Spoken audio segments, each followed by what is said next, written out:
Upon laying his gaze on the gruesome scene of human parts scattered haphazardly across the hut, situated in the heart of the forest, the policeman, with a deep breath and a heavy heart, cautiously stepped over the remains.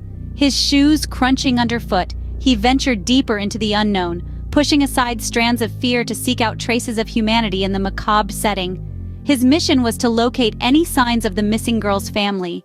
Each step he took was a step into the darkness. Under the dim, flickering light filtering through the gaps of the wooden walls, he meticulously searched for clues. The eerie silence was punctuated by the distant of an owl, the rustling leaves whispering tales of the unspeakable horrors that had taken place in this desolate hut. The policeman's heart pounded in sync with the ticking clock, the urgency of the situation pressing heavily upon his shoulders. As he pushed deeper into the somber dwelling, he thought about the innocents whose lives were disrupted by the hideous events that had unfolded here. His mind raced, drawing him deeper into the horror of the situation. The faces of the girl's family played in his mind's eye, the hope and despair in their eyes urging him to push forward.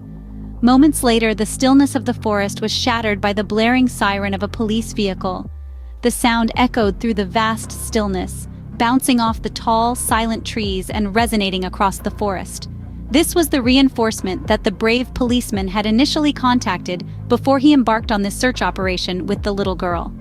With renewed vigor, they resumed their search, each corner of the hut scrutinized under their watchful eyes. They combed through the hut, their fingers brushing over every nook and cranny, their eyes scanning each shadow. Their hearts pounded in unison, the grim silence of the hut hanging heavily in the air. Suddenly, a small voice broke the silence. The little girl had spotted her younger brother's pair of shoes lying discarded at the back of the hut. Her voice, filled with a mixture of relief and fear, rang out, summoning the policeman. As they moved towards the back of the hut, their eyes fell on a new discovery. What they found was a trail of footprints, seemingly fresh, leading deeper into the dense forest that surrounded the hut. It was a significant lead that could not be overlooked. The hut had yielded its secret. They had moved the hostages. And as they followed the footprints that gradually disappeared into the wilderness, it became apparent that their search was far from over.